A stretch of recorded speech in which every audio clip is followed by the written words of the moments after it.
Augustus Nicodemus. Uma vez uma senhora chegou para mim, numa igreja que eu pastoreei, não foi na de Goiânia não, foi antes. Tá? Vai que tem alguém assistindo, né, do lado de Goiânia. Agora é tarde, né?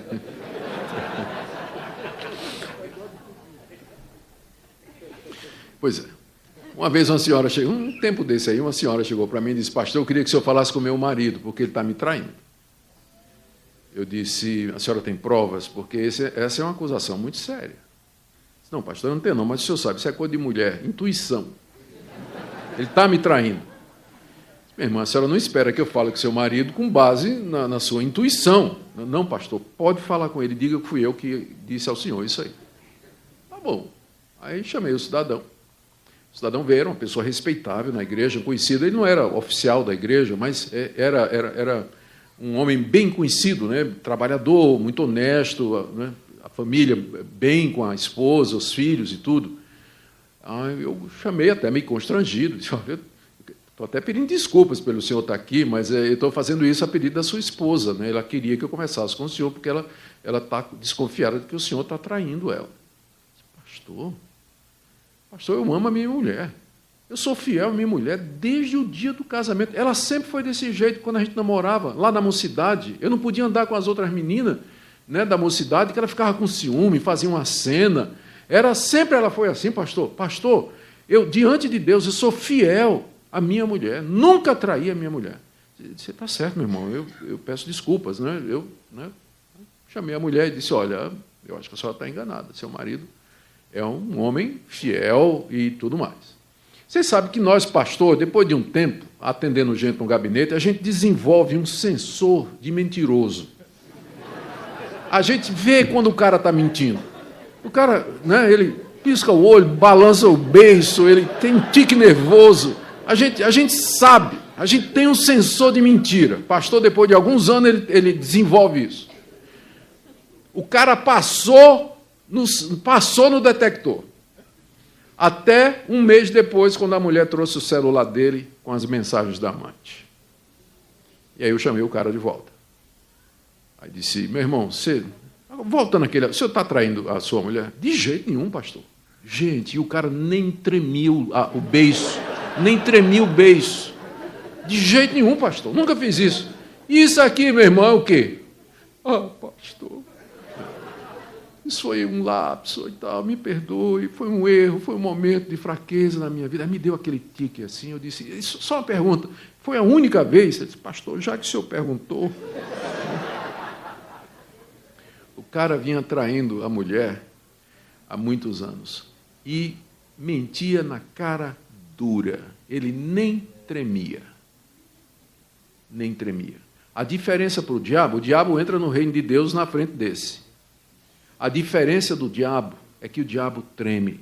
A prova de que ele treme é que quando Jesus encontrou o endemoniado gadareno, os demônios pensaram que tinha chegado a hora do juízo final, em que o Messias haverá de lançar no inferno o diabo e seus anjos para todo sempre. E aí eles tremeram e eles gritaram: o que é que nós temos contigo, Jesus de Nazaré? Vieste atormentar-nos antes do tempo?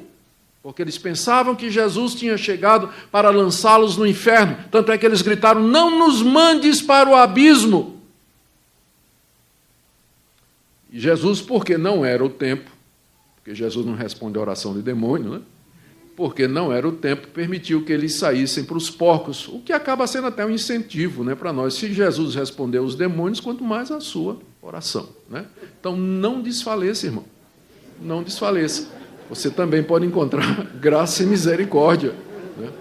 Graça e misericórdia. Se o demo encontrou, né, quanto mais nós, né, podemos encontrar. Mas meu ponto aqui é que eles tremeram. Eles sabiam quem era Jesus e eles tremeram. E o tipo de gente que Tiago está confrontando aqui é gente que professa a cristandade, professa o cristianismo e vive em pecado e nem treme, pensando no dia do juízo. Trai a mulher, vive em pornografia, é desonesto nos negócios, guarda mágoa e ódio no coração, é mentiroso e não treme. diante da perspectiva do juízo, de que há um Deus que está vendo e que vai trazer a juízo toda obra oculta. Crês tu que Deus é um só? Fazes bem. Até os demônios creem e tremem. Esse é o terceiro argumento de Tiago, de que só você dizer que você é crente e vir à igreja, isso não vai salvar você. Vamos por último ponto, do verso 20 a 26. Aqui Tiago, ele cita 2 exemplos do Antigo Testamento para provar o tema dele aqui. O primeiro exemplo que ele cita é o exemplo de Abraão. Está aí do verso 20 até o verso 24. Vamos ler. Queres, pois, ficar certo, ó homem insensato, de que a fé sem as obras é inoperante? Não foi por obras que Abraão, nosso pai, foi justificado quando ofereceu sobre o altar o próprio filho Isaque? Vês como a fé operava juntamente com as suas obras. Com efeito, foi pelas obras que a fé se consumou. E se cumpriu a Escritura, a qual diz: ora, Abraão creu em Deus, e isso lhe foi imputado para a justiça, e foi chamado amigo de Deus. Verificais que uma pessoa é justificada por obras, e não por fé somente. Abraão era o pai da nação judaica, era o pai de Israel. Abraão era considerado o pai da fé. Ele era chamado amigo de Deus. Ele figura na literatura rabínica e na literatura neotestamentária como sendo aquele homem de grande confiança e dedicação a Deus, que ouviu a voz de Deus, creu nas suas promessas, com paciência aguardou o seu cumprimento e recebeu a herança prometida. Abraão é colocado várias vezes no Novo Testamento diante de nós como sendo exemplo de fé, de santidade e de compromisso com Deus. É por isso que Paulo escolheu o exemplo de Abraão para demonstrar o ponto dele. E a demonstração é feita simplesmente observando a sequência dos acontecimentos na vida de Abraão. Paulo conhecia muito bem o livro de Gênesis, que é onde está a história de Abraão, e os seus leitores também, porque eram judeus. E a sequência é essa. Capítulo 12, Deus chama Abraão e lhe faz grandes promessas. E entre as promessas que Deus fez, estava a promessa de que de Abraão viria alguém, um descendente, em quem seriam benditas todas as nações da terra. Gênesis capítulo 12.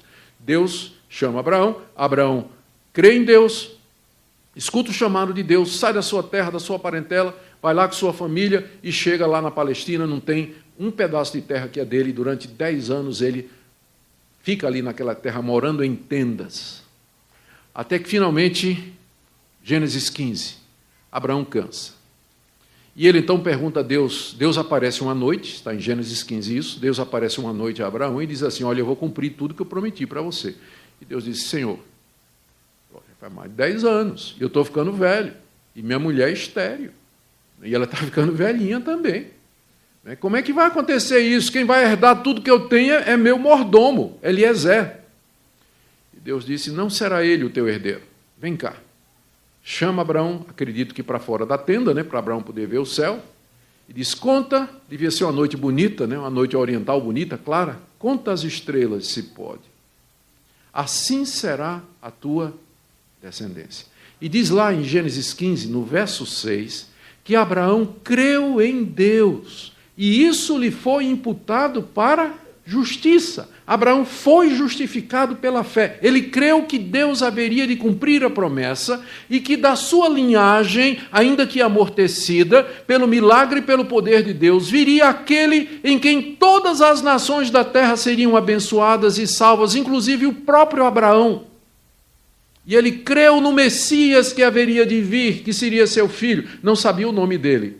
Nós hoje sabemos. Mas ele não sabia o nome, mas creu. A fé de Abraão é igual à nossa. Nós somos salvos exatamente da mesma forma. Abraão foi salvo pela fé no Messias que haveria de vir. Nós somos salvos pela fé no Messias que veio.